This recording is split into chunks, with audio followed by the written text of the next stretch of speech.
Allah is the creator of the universe, the king of everyone and the lord of everything. He is the only one who deserves to be worshipped. He manages the affairs of all kingdoms.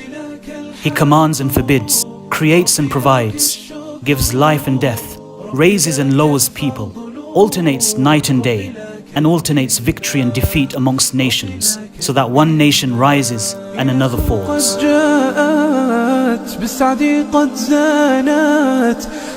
Only Allah's commands and decree are carried out throughout the heavens and the earth, deep in the oceans and in the skies, and throughout the entire universe. His knowledge encompasses all matters, counting for each and every being, and enveloping them with His mercy and wisdom.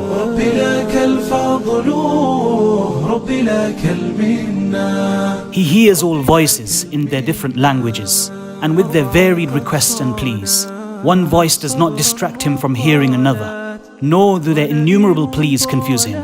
The pleading of the needy beggars knocking at His door does not aggravate Him, nor do their questions annoy Him. He sees all things, the visible and invisible. He sees the black ant crawling across a solid black rock in a pitch dark night. No matters are hidden from Him, nor are secrets withheld from Him. He has knowledge of all that has occurred and all which has yet to occur.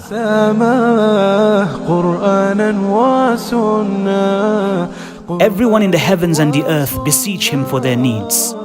Every day He attends to His creation. He forgives sins, eases difficulties, and relieves distress.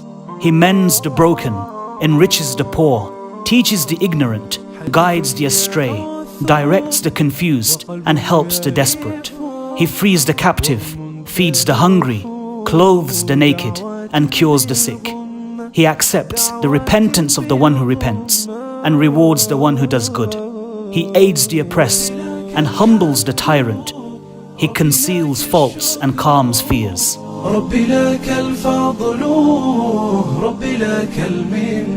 He does not sleep, nor does sleep befit Him. The deeds of the night ascend to Him before those of the day, and the deeds of the day before those of the night. Light is His veil. Were He to lift it, the splendor of His face would burn all of His creation as far as His gaze reaches. What He possesses is not diminished by what He gives, for His right hand always remains full.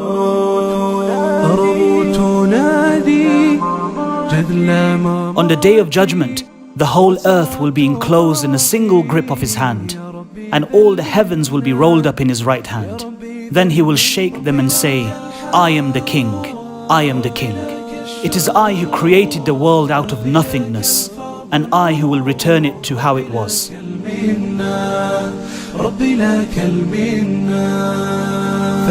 No sin is too great for Him to forgive, no request too great for Him to fulfill.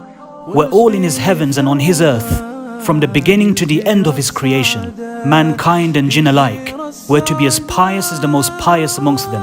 This would not increase His sovereignty in the slightest. And if they all from the beginning to the end of His creation, mankind and jinn alike, were to be as sinful as the most sinful amongst them, this would not decrease His sovereignty in the slightest.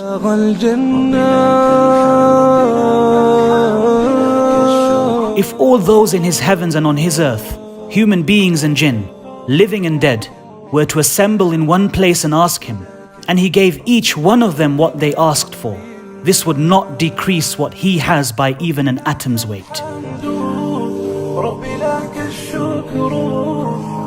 He is the first, before whom there is nothing, the last, after whom there is nothing. He is the most high, and there is nothing above Him, the most near, and there is nothing closer than Him.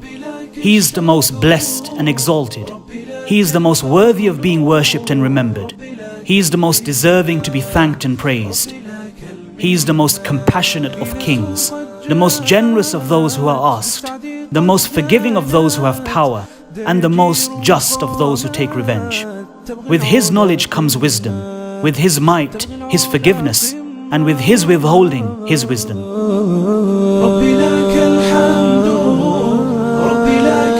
None obeys Him except by His permission. None sins except by His knowledge. When he is obeyed, he is appreciative. When disobeyed, he overlooks and forgives. His anger is always just. Every punishment from him is just, and every blessing from him is a favor. He is the closest witness and the nearest protector. He records the deeds and sets down the appointed times for all things. When he intends something to be, he only says to it, be, and it is.